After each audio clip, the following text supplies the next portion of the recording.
Hi everyone, welcome back, and I hope you're ready for this. I am starting to work on a journal, and I thought that I would use Wondubar Crafts Beautiful Martha Digital Download Kit.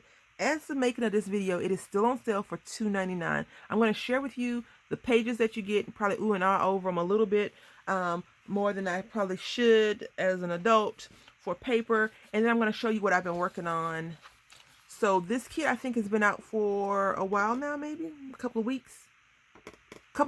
I think. I'm not sure. I did pay for this with my money. So yeah, if you drink coffee from the expensive coffee stores, or if you like a drink through the fast food line, it's less than a drink right now. It's $2.99. So you can go on her site, get two kits. She has this one, and I think her fall one is called Fall Fickle. Can't remember the name, but I got that one as well, and I'll be showcasing that one later once I finish playing around with this. I do like fall, so I'm glad we're in September. Anyway, I believe it's 17 pages. I printed out like a million of them, so I can't be too sure. I also want to say that I printed these out with nothing changed besides the layout to make it all on one paper. So the color that you may or may not see is the color that it comes out. Thankfully, I have a decent printer. I wouldn't say I have the best printer, but I have a decent printer. And I believe you get 17 sheets, 17 various things to make a journal. So you really only need to print this maybe 4 or 5 times to make your own journal, but we'll get into that later. So you have this big, giant postcard. It's so pretty. And I am not one to take apart artwork, but I do want to point out some of the beautiful hidden things in here. Like, can you see this flower right here? So pretty. I think there's some staining going on the paper as well, so you can see like these little stains. It's a clock, this beautiful clock, and I think this is like a advertisement and maybe a ticket, and it says postcard. And I did not do them front and back, only did them on the front side because I don't know how to do that. I think you got to take the paper out, flip it over, you know, all that stuff. But why? Because I have some ideas for the other one. And you had this ledger paper with this tree. I think this is a partridge in a pear tree. I think this, I don't know what kind of tree this is. Pretty, could be a dove, I don't know. But it reminds me of a partridge in a pear tree because I have a partridge in the pear tree stamp. So that's what I thought of. Then you get this cute journaling paper. You can cut this straight, you can fold it straight down the middle, or you can cut it out and do things over some music notes. A beautiful lady. These flowers, some birds, some lovebirds, roses, an admission ticket to the theater, and some chocolate with a little bee. Who does not like chocolates? Okay, so here we go with this paper. This is beautiful, beautiful, beautiful, and I'm so surprised that my printer actually, I have a Canon, so I love how it's just beautiful craftsmanship as well. Look at it. It has these flowers, some wording, and you just fold it over and you have a journal page. You know, it's so cool. Some more journal spots, particularly the clock again, these flowers. Love these little flowers. And I think this is a bird cage clock. So this is probably one of my favorites besides the blue, the yellow, the green one. The reason why I like it is it has so much in it. You see this? I think I'm into bees now, but not really. But see that little bee, then this flower, and then you have some music notes, and then you have some framing going on, and then another little bird across the page, repeating pattern.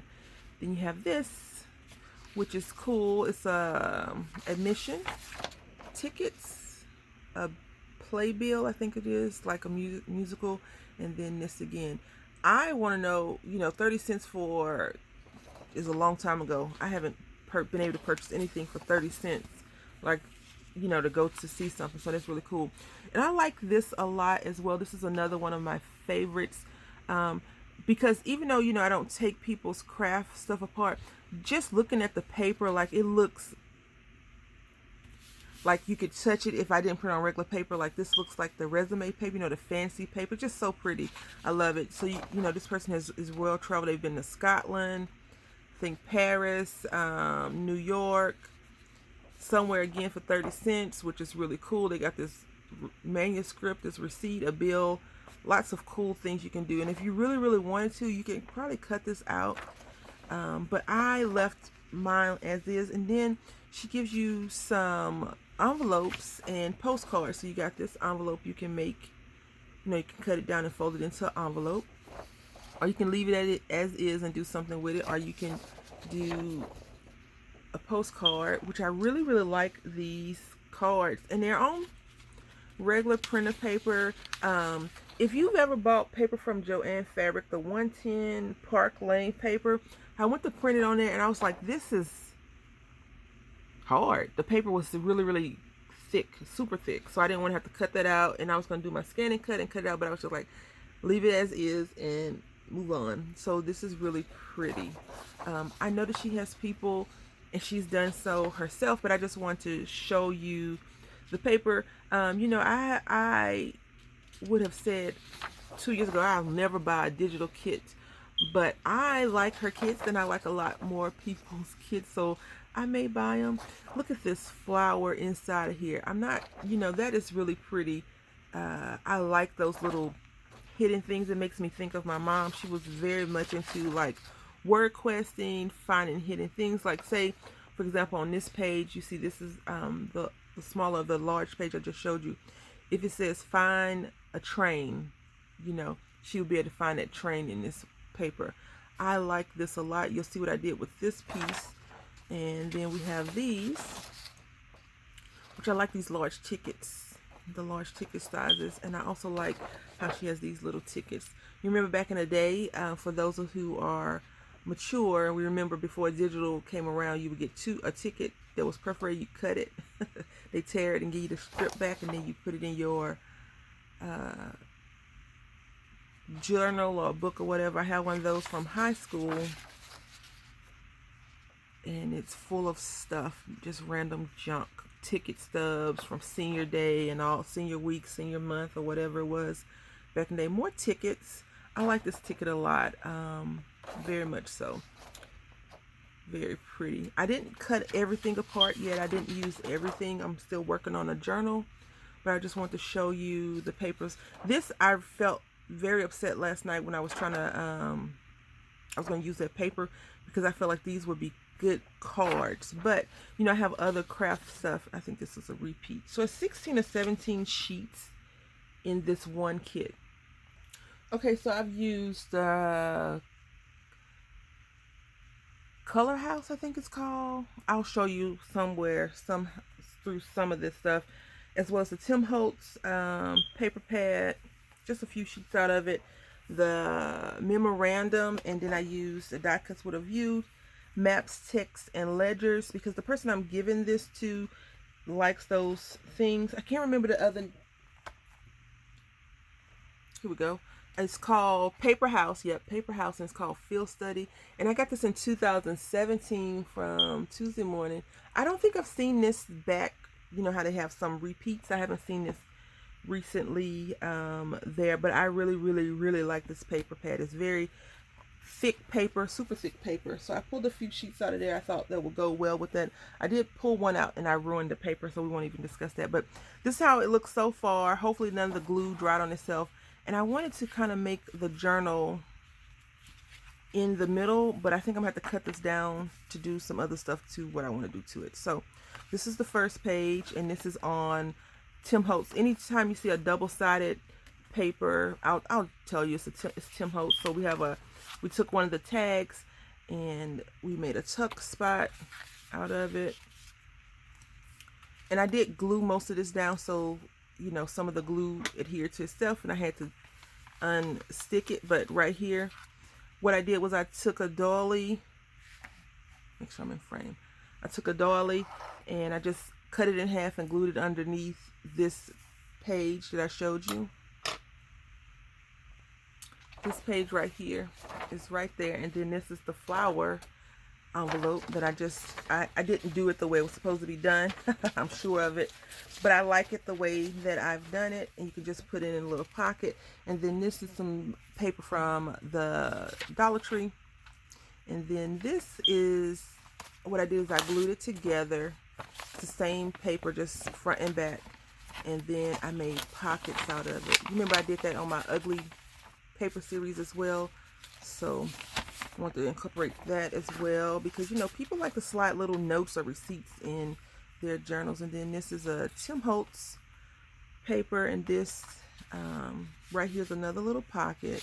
Some more journaling. That beautiful paper that she has in her kit right here. Now, I am not finished with this. I just want to show you where we were, and we'll start back up once I show you that. So we may do 2 or 3 videos, because once I sew it in, I want to go ahead and stamp some images in there and do a few other things. So this right here is one of the ledger pages that comes out of the die cuts with a view paper pad, and I just glued it down to another one. Can you tell this is like one of my favorite sheets? I love it because it has everything that I like about seeing people's junk journals without me having to do any work. It's like stained already. I don't have to worry about that, and it's not wrinkly. I didn't wet any of the papers, anything like that, this go around. So we have that. Then this is another Tim Holtz sheet of paper. Yep, all the double-sided cardstock is Tim Holtz. So we have this, and I thought this would be really cool. And it says a graded spelling bee, and I like that it already has some journaling paper. You remember this? I think. Please, no one get offended. The paper pad that we used to use when I was growing up in the 80s was called the Big Chief pad. I loved that pad. It was so good quality. Like this kind of reminds me of it, but as you can tell, the lines are different. They were red and blue, and the paper was thick. I hated it trying to use it in school, because if you made a mistake, you erase too hard, it would come off. But I missed it. I miss the simple things in childhood, in life. But I'm an adult now, and I need to do adult things like cook, clean, grocery shop, not run over anybody in the car, things like that. I'm not sure if you have those same issues with where you live, but the people here in San Antonio drive like crazy people sometimes. So this is one of the tags out of the kit as well, and I just stapled it on. So I made this into a little tuck spot. The butterfly is just a decoy for the tuck spot. The real tuck spot is right there. And she could also drop in some paper if she so choose to do that. And if she really wants to, she can make this so it's like 3 tucks in one, but really the real tuck spot is that flag. I thought that was really cool. I like these things. Like, I'm getting more into it as I watch more people create different things. I like to pick up some of their habits and use them. So again, another beautiful paper. I love this paper. It's so pretty. I think this is the paper I did not show you. Yeah. So this is the 17th sheet of paper. I don't know why I didn't print this one off, but it's so pretty. It has all these things. And here's a compass right here. Bring it closer so you can see. A compass right here, has this clock, these flowers, and the frame. I just like it. I think it's very, in my opinion, European, because when I was in Italy, I saw all these like beautiful decorations and things like that that they are preserving over time. So I thought that was really, really nice. Also, I wanted to share with you, I tried to make sure, and I haven't gotten there yet. So this is the back. I just turned this inside out because I plan on doing some more things to the like blank paper. I hope she'll have some spaces to write in, hopefully. And then this is another one that I made into a pocket, but the pockets are at the top versus the bottom, so she can drop something in here as well. I do like top pockets a lot better than side pockets, but hopefully she doesn't put anything in there to make it fall out too much. All right, so we got this, the back page of that. And so, even though it's double sheets, it's not the same. So what I did over here is, you see this paper, I tried to put the papers together so it made it look more cohesive. And this is a tag from the kit as well, but I wanted to look like this tag was underneath. It's really just decoration, and the tag is right here, and I've poked it apart. So it's kind of like a little decoy or whatever. But I thought that was really cool because I wanted to take some of the things, since I don't know if I'm using it in a traditional journal kit or a kit. She just, it's called a kit. So I want to do what I felt was really cool to do. And that's what I like. I like that.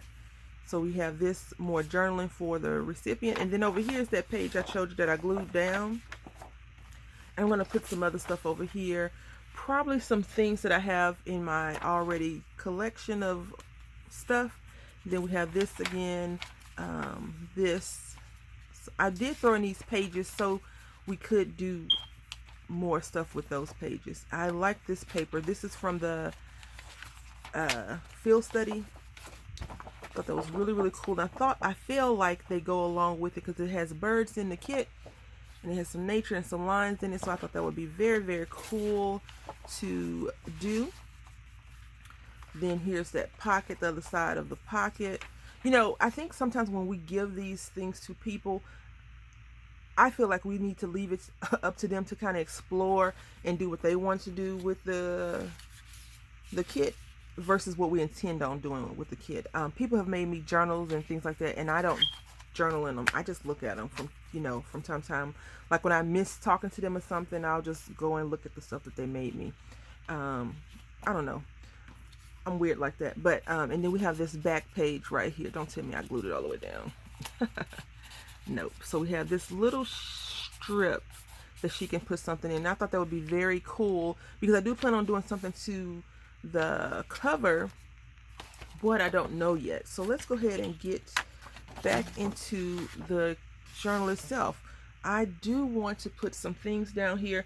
Now, mind you, I started working on this and I haven't really seen all the way through. I just wanted to just do it. I was just like, just do it, Brandy. Don't question yourself. Just get in there and do it and see what happens. It is just paper. I feel confident that if I was to screw it up, I could probably replicate almost all of it again. So yeah, I'm probably gonna make this video 20 minutes or so, and then I'll just start back up. I think we'll see. So I have been inking the edges with my distress ink. It's called tea dye, and I don't know if it's drying out or if it's technique or what. I think it's dried out, honestly, because it's been giving me fits. The last couple of times I tried to use some of my distress, it's been giving me fits, which is okay. You can always just go to the store and get everything except for distress ink. All right, so I like these tags. I do need to print these off on regular paper, on harder paper than this, but for now I'm using them as pockets and tuck spots, so I don't feel like it needs to be super heavy duty, because hopefully the person does not overdo it with whatever she's stuffing in there, which I doubt she would. She has about 1 million planners and journals anyway, so yeah. So we're going to go in here and we're going to find a spot to put this in. I think I wanted to try to do it this way, but we'll see. I do want to kind of leave some of them blank because I want to put like regular journal cards on there. But for the pages that I have left empty, I do want to decorate them, and I do want to do a slight amount of stamping on here. So let's see. So this is how I work on when I'm doing like journals or whatever. I take take the fold portion off, and I just go back to where it needs to be, and I kind of separate the book because I don't want it to, is it folded a certain way for a reason? No, I just didn't want to fold on that line. So Brandy just folded it wrong. Yeah. I do like this kit a lot, and it's only $2.99 as the filming of this, and I'm going to try to release this today.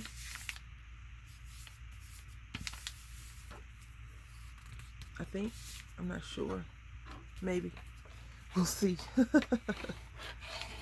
We'll see. All right. A little bit off. And that's the only thing that my biggest concern is not really doing a journal anymore, because I've gotten over that. My biggest concern is binding it. And I'm only doing a pamphlet stitch, so it's nothing to be too crybaby about, but just nervous. My nerves get the better of me sometimes. I was talking to a very good friend yesterday via text, and we were just talking about all the crazy things as an adult that happens or whatever. Like, we start having pain, we have this, we have that. And my friend is into the cosmos, so to speak. So, and I'm not. So some of the stuff that she talks about, you know, I really can't relate to it that well. But I like to talk to her, and then, you know, if it is something interesting, like whenever people say or do something that interests me, I will go and, oh crud, research it, just because I want to know more, or I feel like I need to know more about it, especially if my friends are into it. Sometimes, not all the time. All right, so then I put this back in here like that, because, you know, if you're going to be journaling, you're going to drop something over here, right? All right, so it's going to dry a little bit. All right, I'm going to stop the video here and start right back up.